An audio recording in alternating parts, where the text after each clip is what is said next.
we are. Another week, another fun video.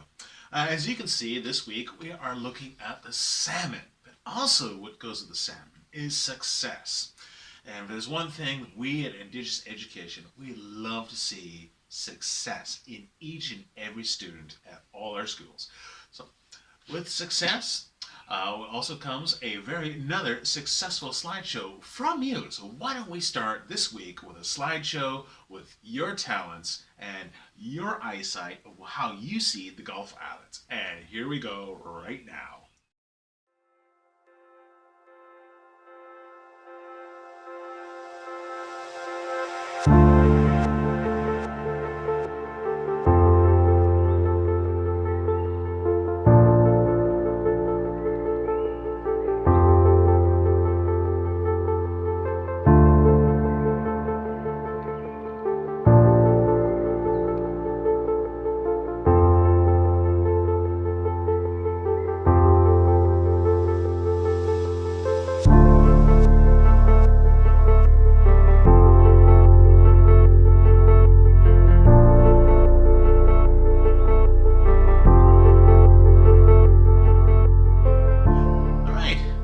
Job, you guys, and keep those submissions coming. It's always a joy just to see the Gulf Islands through your eyes, and it's really inspiring. Cool. So yes, like I said, salmon is this week's creature, and looking at success. And so why don't we go on upstairs to my wall, and we'll start a drawing there. All right. We'll see you there.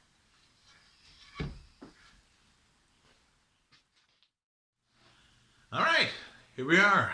Another week, another drawing. And as you can see by my snappy red shirt here, I am going to be working on some red paper with a red shirt. And this special animal today is Red himself. So, well, only some of the time, not all the time. But in any case, yeah, we'll do another drawing, and this one has a bunch of little stories to it. Usually I have one big long story, but this has a little story. See if you can guess what animal we're going to be talking about. All right, let's get to it. Well, I think we're getting used to this. You know it. I know it. Well, start with the jelly bean, or the ovoid. Excellent. There we go. So I've kind of started at the top left of my page, and I'll move on across the page as this drawing continues. But, all right, here we go. All right, so at the top here. And, well, this week's drawing is the salmon. Salmon, one of my favorite creatures out there. I think the salmon is just a fabulous, fabulous creature. Also tasty. The salmon also embodies one of the core values that we at Indigenous Education want for you, and that is success. Now, I laugh at that because I'm just thinking of my own level of success in my 47 years of being here on this planet. Okay, all right, we'll talk about that. When talking about success, sometimes it's just easier to contrast it with failure. And whose failure do I know better than my own? So I'll tell a tale of my own failure, and perhaps we can glean from it so that we can avoid Quentin's pitfall here and be on a faster road to success. Because I don't know about you, but I'm always looking for a shortcut. So if we can avoid the mistake that I made in my youth, then hey, you're getting a bit of wisdom, and you're getting it free of charge. So cost me dearly, but for you, it's free of charge. All right, here we go. I remember being in elementary school back in my Glenwood days, back in Glenwood Elementary in Maple Ridge. And hey, while I'm at it, shouts out to School District 42 out Maple Ridge Pit Meadows. Love you guys. You guys do great work out there. And that's where I cut my teeth. If you are watching from the Gulf Islands and totally watch my videos and loving what I'm doing, well, it's only because I practiced and got good at it doing this job in Maple Ridge. So, yeah. So back to Glenwood. Anyway, good school. At Glenwood, when I was in about probably grade 5 or grade 6, when I was there, I was actually pretty good at school. I was, cruising along, doing social studies, English, and math, and it was pretty good. I was pretty good at it, and pretty, In fact, I remember one day we got a test, and the test was a monstrous math test. We were all forewarned on the Friday, Monday, we're going to have a math test, so get ready. I'm like, and it wasn't just a test. It was like, bam, 100 questions of math, simple stuff, 7 plus 2, or, 3 times 4 is 12, but then it got to that big stuff, like 33 times 742. I had to work that out.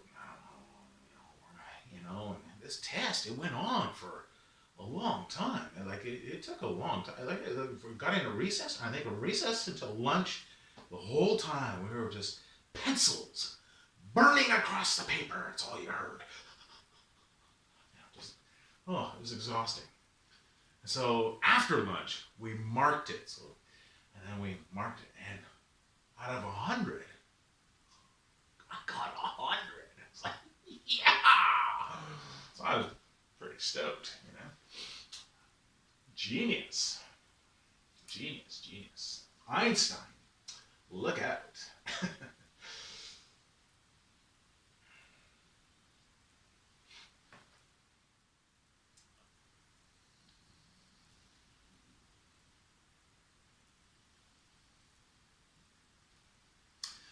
Yeah. Right. So I was feeling pretty good, succeeding.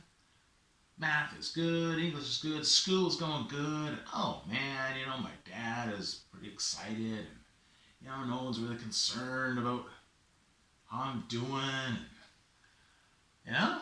Life is looking pretty good. I got this beat.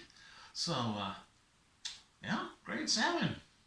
And then we were told, next year you're going to Westview. That's a good school.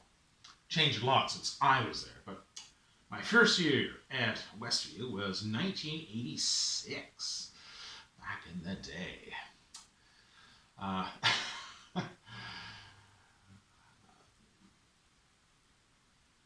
And that was grade 8. So, here in the Gulf Islands, middle school is grade 6, 7, 8.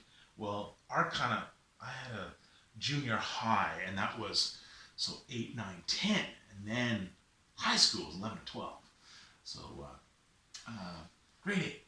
So, yeah, really busy time. Yeah, so grade 8 was a time when you had lockers and, went from one classroom and one teacher in elementary school to 8 classrooms, 8 teachers, and, 5 classes a day, and zip in here, zip in there, pick your books, grab your books, put your books back, grab this book, grab this papers, and this bell, and then this room, and from the one end of this, and then there's people in your way. Yeah. I imagine those that are in grade 9, you remember back your first days, probably feels the same way. Overwhelming. So getting grade 8, it was a totally different experience. And I remember I had a math class in grade 8, and also happened to be out of my homeroom, but math, I remember I remember the teacher, and maybe I'll just leave the teacher's name at this, but I remember, we went there and, cracked open the books, and he just, simply, it just didn't have a very fun aura about it. It was just math. And he just went through it. He said, okay, all right, you guys are in grade 8, so this is what we should be doing as a review. And he started writing some big, ugly algebraic equation, or it was a quadratics or equations, or I'll throw one up here, right here. This is what it kind of looked like, that kind of stuff. And I looked at it and I looked at it and it was like, what is that? What is that? Well, there's X's in there and Y's. What? What are the letters doing in math? What's he talking about? What's wrong with him? This isn't math. I had never seen letters in math. I've never seen algebra. All I know is long division, and long multiplication, and like, what is this? And so he went through it. He explained it all, and I was just like, huh? What? Huh? I just and I started looking at the ceiling, and I'm like, I didn't know what it was. I remember after he was done, and he ran through pages of this stuff, and I looked around the class, and some of the students were writing this down, and some were nodding their heads, and some were even answering the questions, and I was like, what's going on? What's wrong with this teacher? What's wrong with everybody? Am I the only person here that doesn't get this? Like, what is this? And so, after he ran through it, he said, all right. Okay, so that is a quick review. All right, does anyone not understand this? On the inside, I was like, yeah, I don't get this. Like, what is this? But on the outside, I was like, I looked around. No one else put their hand up. Oh my gosh, there's 30 kids in this classroom. If I put my hand up, I'll look like a goof. I'll look like a fool. I'll look dumb. If I put my hand up, everyone's going to look at me and go, Quentin doesn't understand. He doesn't understand. I better not put my hand up. Just act normal. Okay, just act normal. All right. Yeah, okay. Well, this is just day 1. Maybe it'll get better. Maybe it'll just go away. Yeah, okay. Was it Monday? I won't have math till Wednesday. I can survive till then. Okay, just don't put your hand up. Just keep ignoring him. You ignored him this far. He's going to carry on for what? What have we got? 20 minutes left? Okay, can't be that bad. All right. And so I didn't put my hand up. And that happened again and again, each time. I put my hand up, because if I put my hand up, I'll look silly. I don't want to do that. Everyone's going to look at me and think, Quentin doesn't get it. Anyway, I didn't, And so when it came to the unit test, and I got a pack of papers stapled together, and there it is. There's the unit test. All right, you may begin. And the class was quiet. We had an hour to do this test. I looked at it all. I mean, how do you think I did? 100 questions. How many think you got right? Give me a number. What do you think? I remember my years, like decades later, I remember my score. I got 3. 1 for putting my name on, 1 for putting the date on, and I just looked at some questions and I just randomly guessed, and 2x? Ding, ding, ding, ding, ding, you got it right! So I actually got 1 question right out of 100. Yeah, well, I guess, or 100 points worth of questions, but 1 for putting my name, 1 for putting the date, and I just randomly guessed. Gosh, that's what you're supposed to do. You're supposed to randomly guess the answer. Wow. So, yeah, you can imagine. Went from high flying, good times at elementary school, like life is good, to getting my first report card. What? They gave me an E in math. 17%. There must be some mistake. They wouldn't do that to me. I'm a nice guy. Don't they know? Don't they know who they're grading? I'm Quentin. Quentin Harris. I'm a respectable student. I don't get E's. This is impossible. There must be some mistake. No, there's no mistake. The numbers don't lie.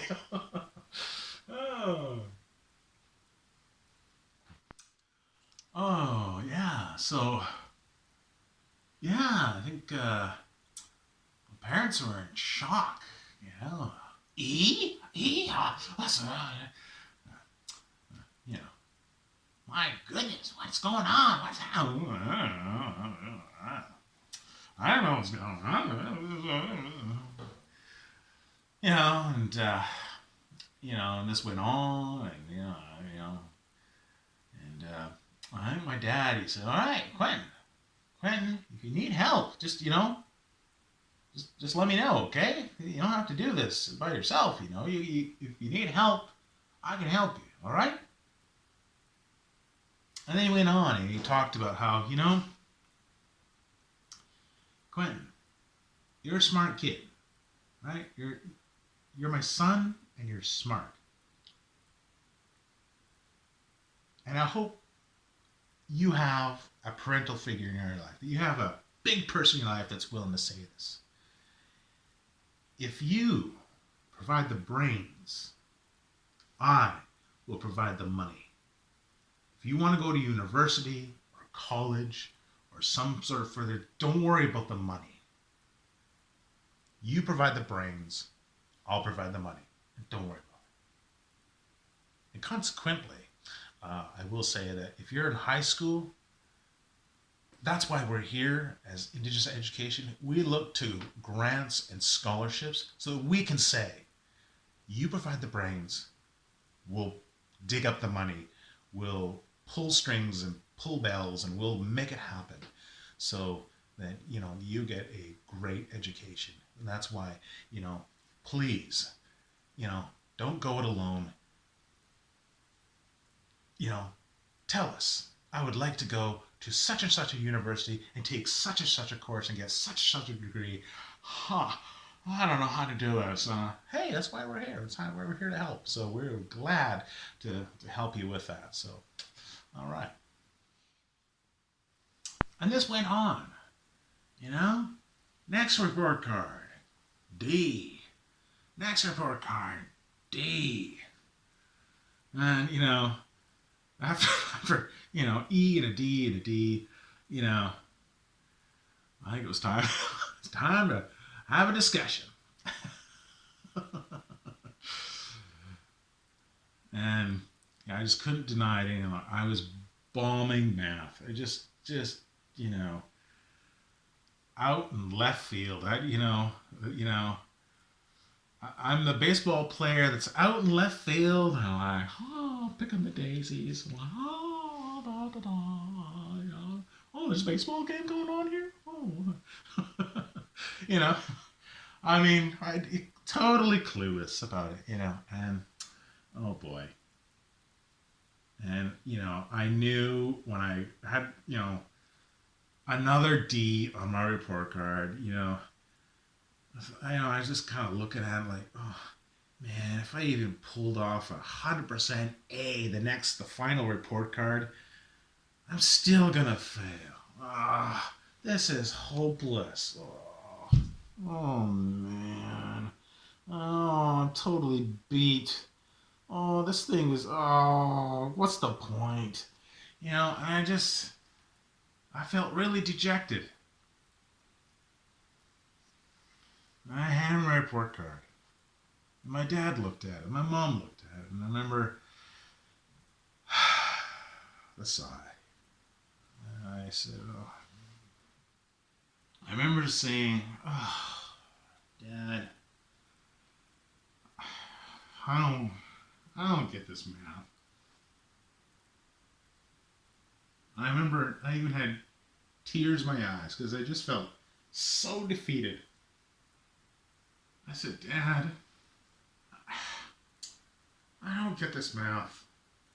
I don't get it.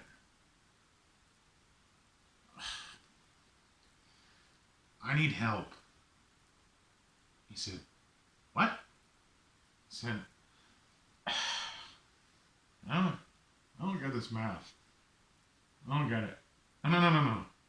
What did you say after that? I need help. You need help? Oh!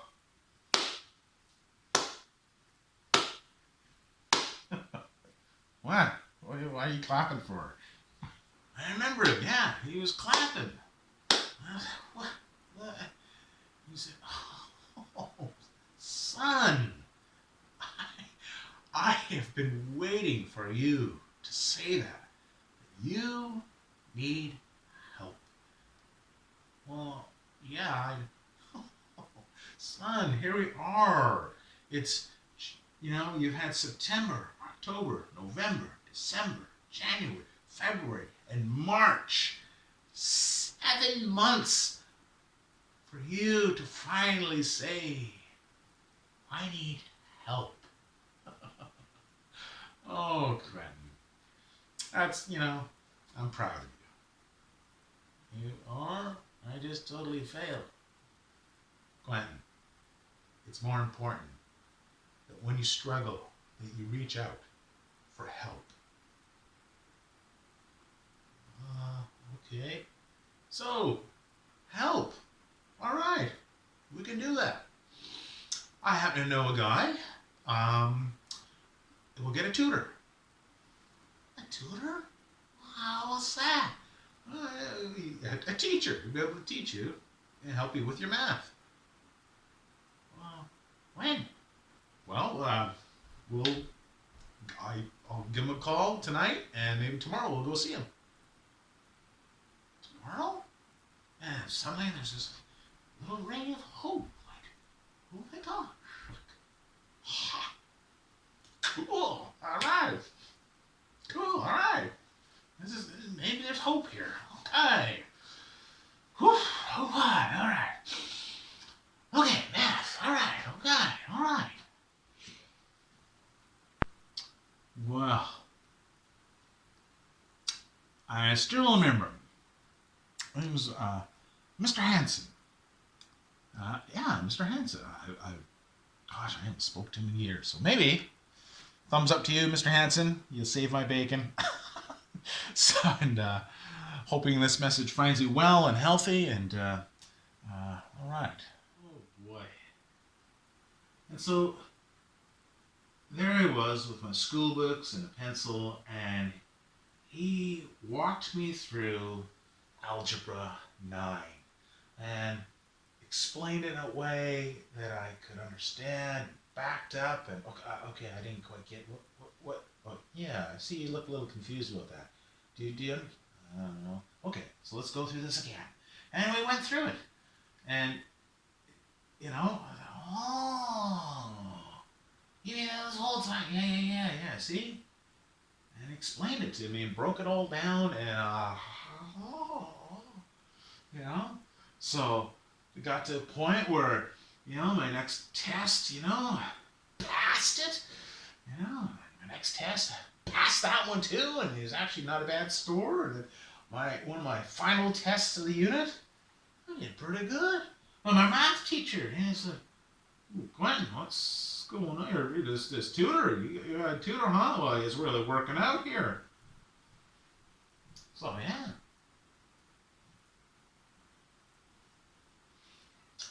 So, by the end of it, I had to go see my math teacher.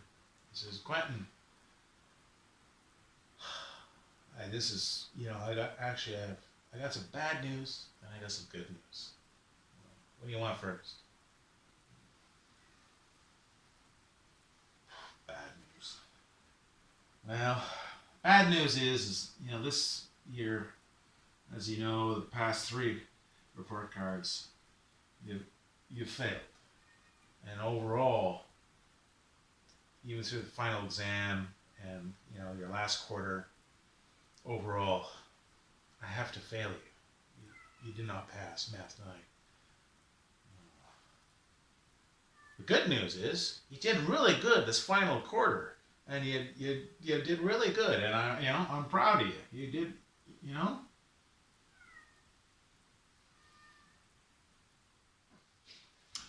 Well, so consequently, I did fail. And that meant while all my friends are outside riding bikes and having water balloon fights and having fun, I had to go to summer school. Whoa. Summer school. No fun. But, got back for math, math 10 and, always a struggle, but, that's my life lesson from that. Always ask for help. All right, we're finished yet, but we're just sort of getting there. Overall, you can see the salmon coming into shape here at the head, the body, and the dorsal fin and pectoral fin. Got the tail curling around here, and then we got this tail.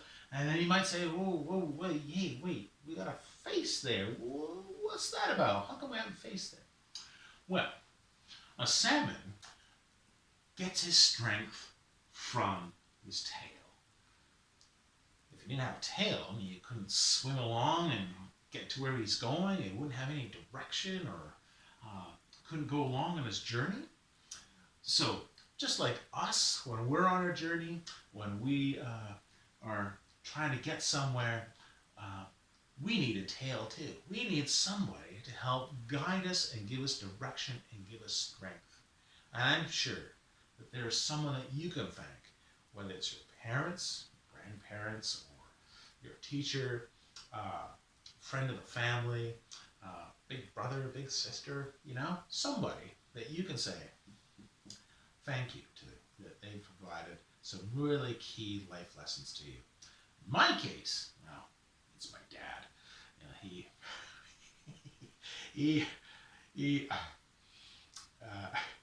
gave me the freedom to experience the pain of failure. My gift to you is to experience, and hey, decades later, it stuck with me that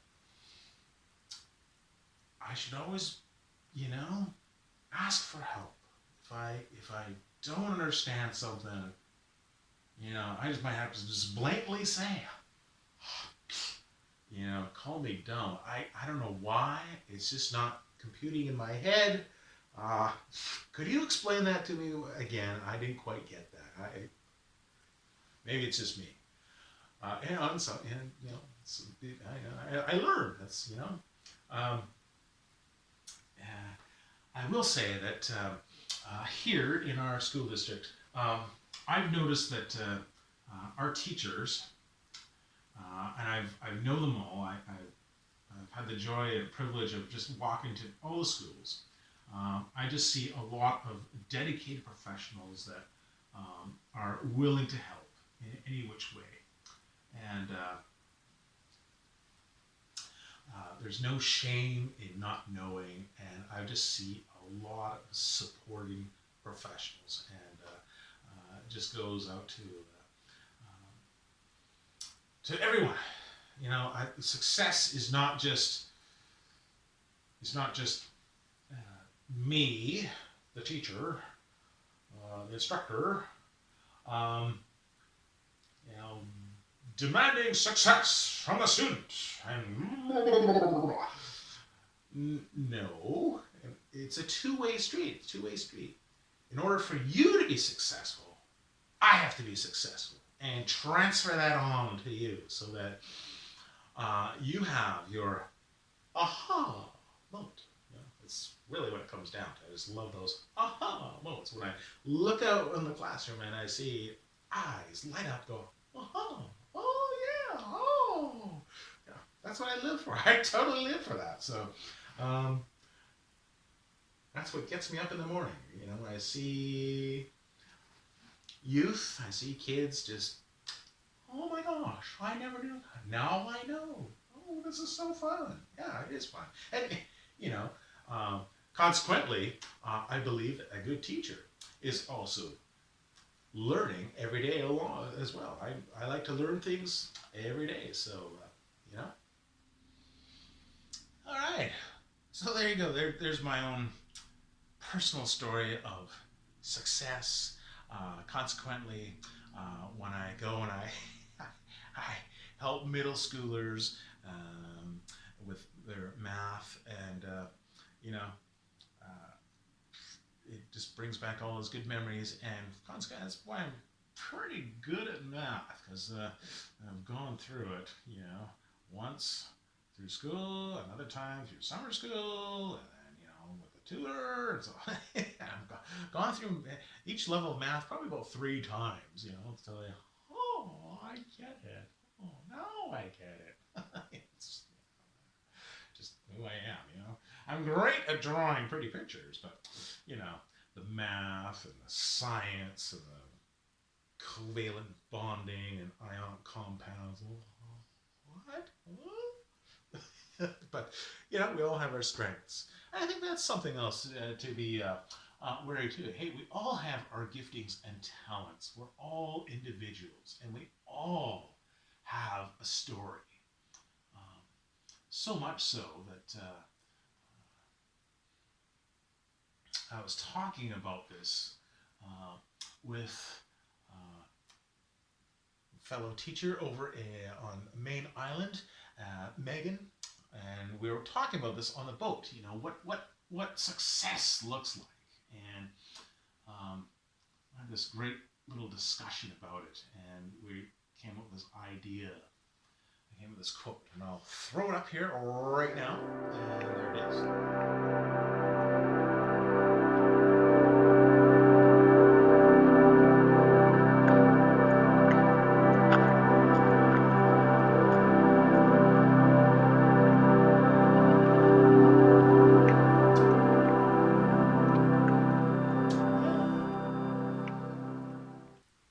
So it's important that we get to know each and every one of you, and that there's all kinds of factors that go into each and everyone's success and what that looks like. One of the things the salmon teaches us is practice. Practice. If you've ever noticed out there, maybe you've been lucky to just look off island as you're down on the beach, your favorite beach or your favorite spot, to look out on the ocean, whether you're looking at Captain's Passage or Trincomalee Channel, or looking out there in the Salish Sea, and you happen to see a salmon jump, which is so cool, which just makes me want to get my fishing rod. If you see a salmon jump, he's practicing. He's practicing. He's doing that because he knows, or actually probably she knows that in her journey that she has to fight up the current, and there might be trees that have come down, or logs that have come down across the channel, or maybe a rock slide has come, and now the river is blocked, and they have to jump over the log or over the rocks to get to where they need to go to their place of birth. So they're practicing.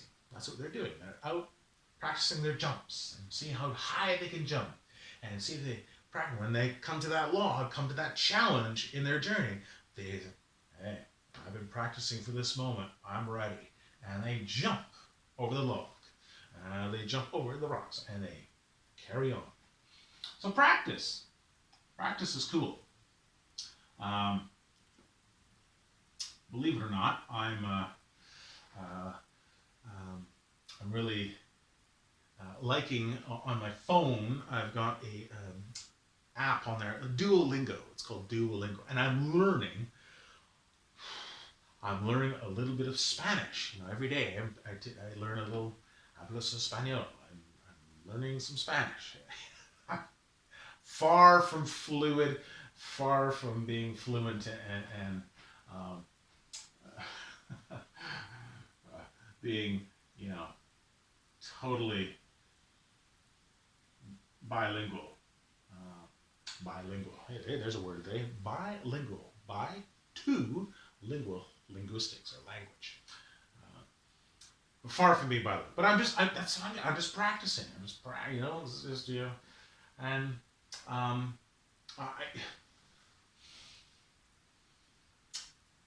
think that was something I had to learn, was this idea that I think through elementary school years and me growing up as an only child, I've, you know, no brothers, no sisters, and I felt that it's all up to me, and I can do this, and before I learn this, I gotta have it all figured out, think it all out, figure it all out, research it, plan it, and then once I learn about it, I already know about it. That's not usually how it works. Yeah, so you know, I had to get over myself. And, realize that I don't know everything, and that's the fun thing about me learning Spanish. I don't know. There's little, they have little unit tests, and they give you a test, and they test you, and I'm like, oh my gosh, I haven't seen this word before. Oh my gosh, this is not fair. I don't know. Oh my gosh, I think I bombed this. Oh gosh. So I'm learning, right? It's learning, and it's good for me to do. Good for my brain. So I'm learning a little bit of Spanish, so that next time I go to Guatemala, I will speak a little more Spanish, hopefully. So shouts out to Guatemala. Love it. And yeah, cool. Okay, here we are.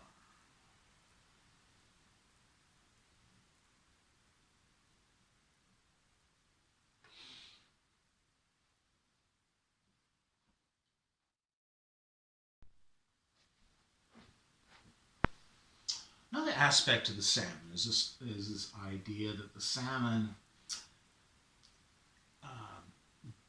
grows up as a child and migrates down the river out to the ocean, swims halfway to Japan, and then circles back and decides it's time to come back to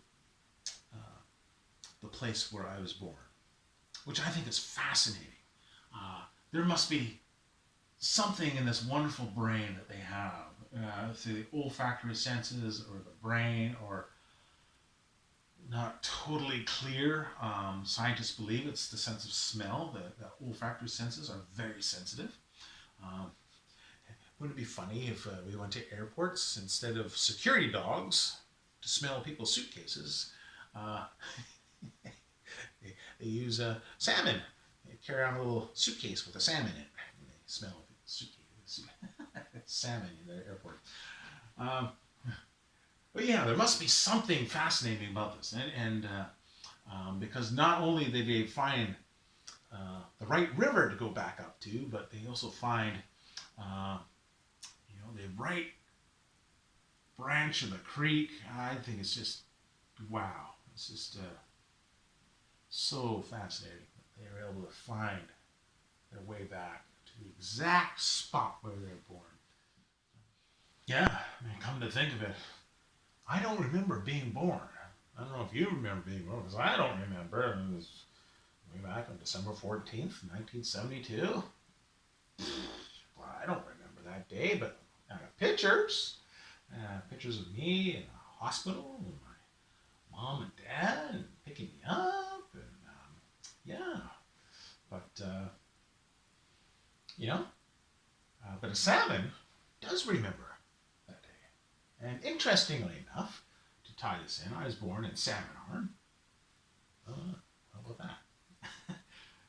Salmon Arm, which is Niscontlith country. So shouts out to those in Niscontlith, the Thomas clan, and all my family up there. So shouts out to you guys.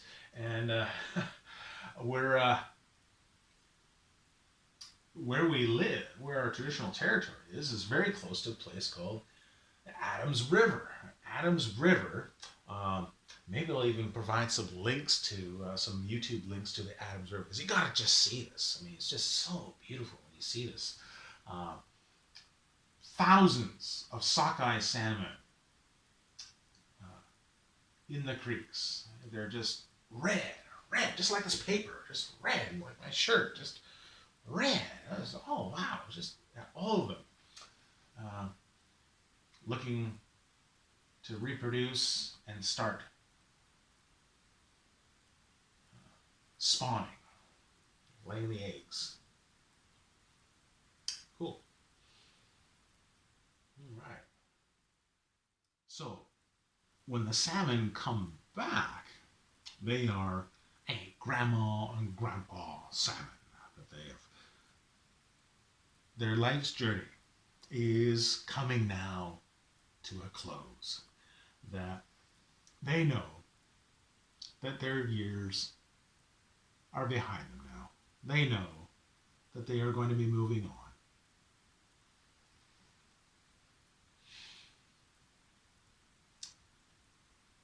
That they are approaching the sunset years of their life.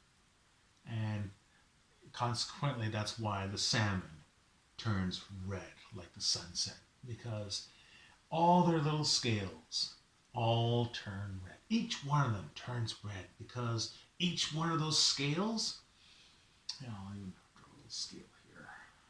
Each one of those little scales is a little jewel of wisdom that sparkles like the scales. A little jewel of wisdom that sparkles, that they're willing to pass on.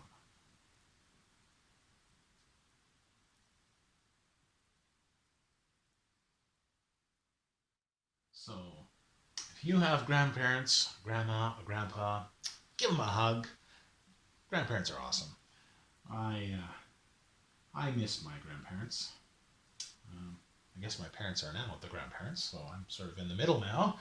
I have kids of my own, but my mom and on my wife's side, and we have grandparents on that side.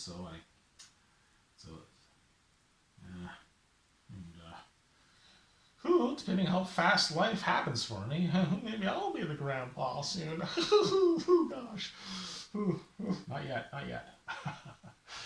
But life goes on. But each one of these scales represents, this idea that there's wisdom to be passed on, and that they turn red like the sun in their sunset years.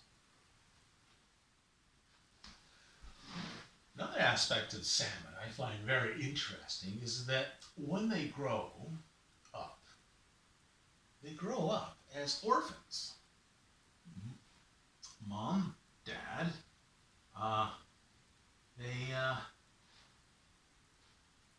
they perish.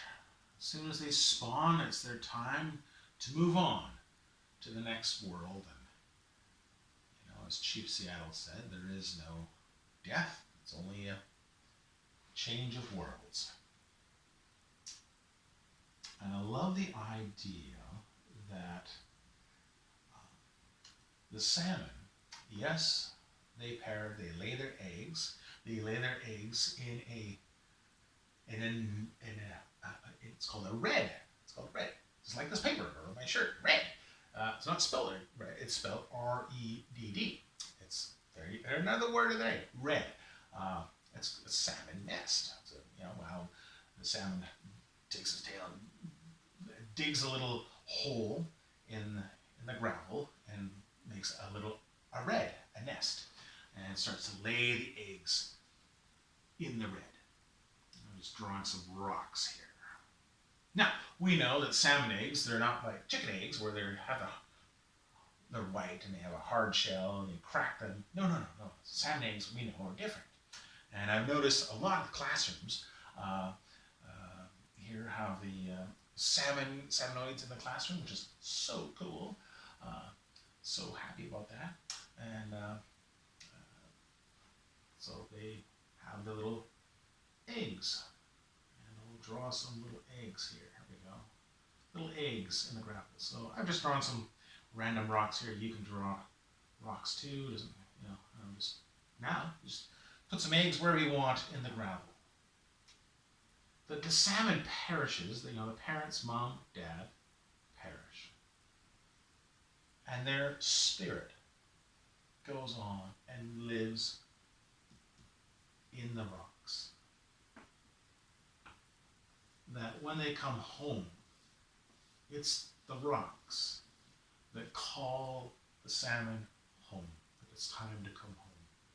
That the rocks are surrounding the eggs, that the rocks are keeping the eggs safe, and when they're born, the little fry, the little smolts, they hide in the rocks. The rocks keep them safe. So it's the rocks that are called the spirit stones. I think that's pretty cool. I like that picture. So there's another reason why, when we as a human race, when we start to move and develop land and clear cut forest so we can put in condos, and we have to be wary of habitats and what's going on there. And, when we change creek beds and start digging around, building bridges or paths or roads beside creeks, we have to be wary of, what's going on here. So, we don't want to disturb the spirit stones. We want to leave those stones there so they will call the salmon home and they'll be able to lay their eggs and start the next generation of salmon. Another aspect of the salmon that I really appreciate is that they are so generous.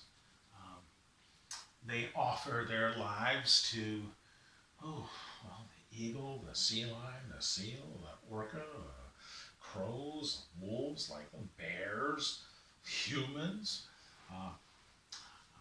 Pretty much almost every creature out there just loves to eat salmon. And me too. I'm not a very good salmon fisherman. This past few years I've not done very well at all. But I even took Noah out fishing, and he snagged into we went salmon fishing. He didn't catch a salmon, but he snagged into a big sturgeon. So there you go.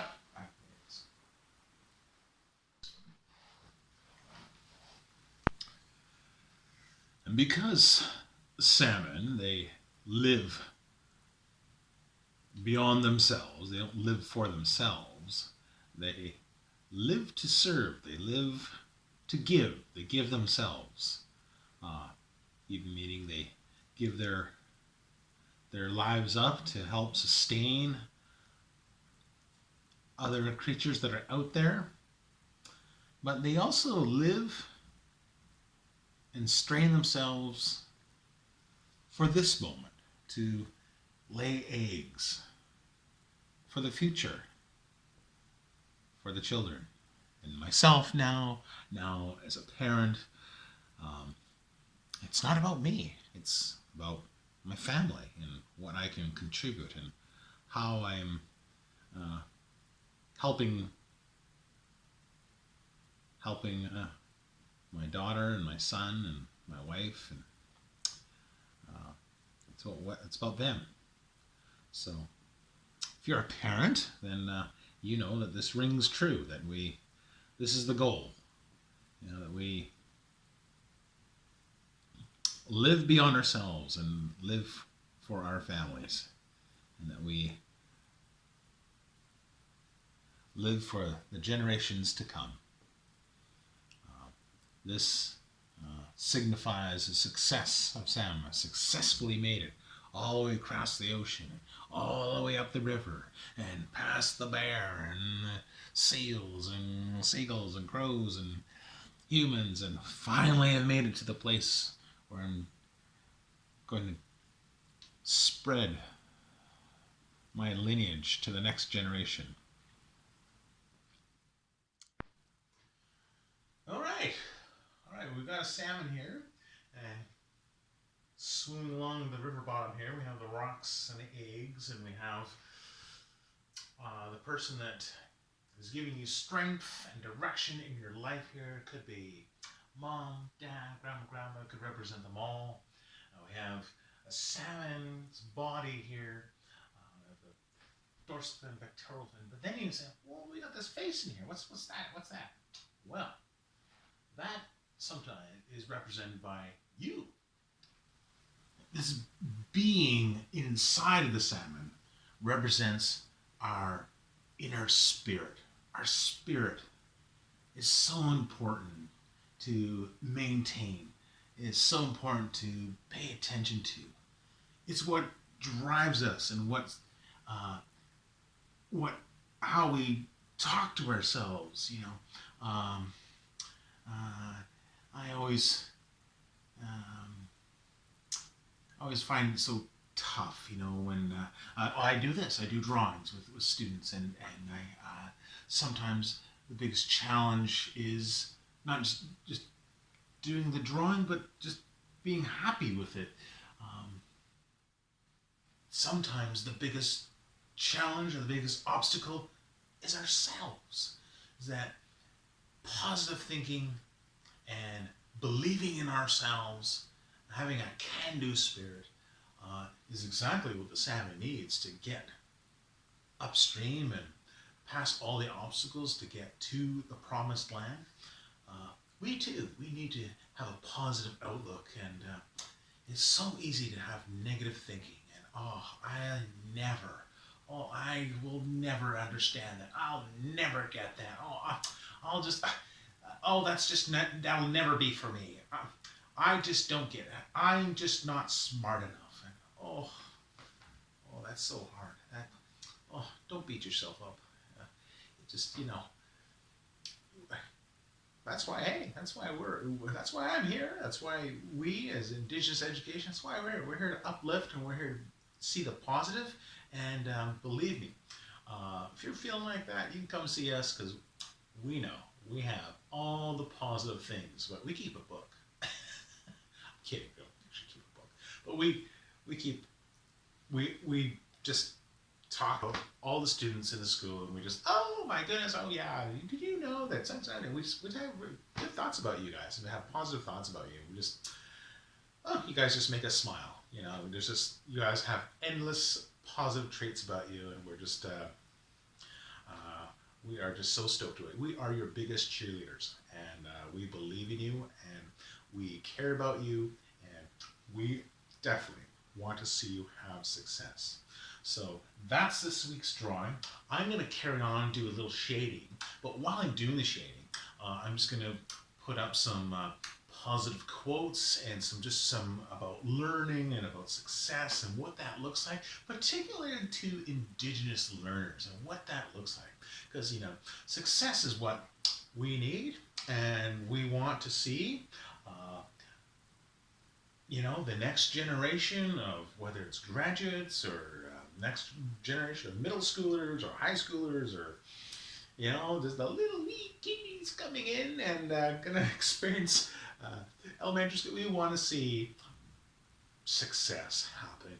And if you don't have success, well, I don't have success, and that's not fun. So, we want to be in this together. So, I'm going to do a little shading, and I'm going to just throw up some little information there because particularly if you're a teacher or a professor, then you'll want to read this because, like I said, we all need to be successful in order for you to have success. So, thanks for watching. We'll catch you next time. And hey, keep those photos, keep those drawings coming. If you've done this drawing, hey, send me a picture. Love to feature it in an upcoming film, and we'll see you next time. All right, take care.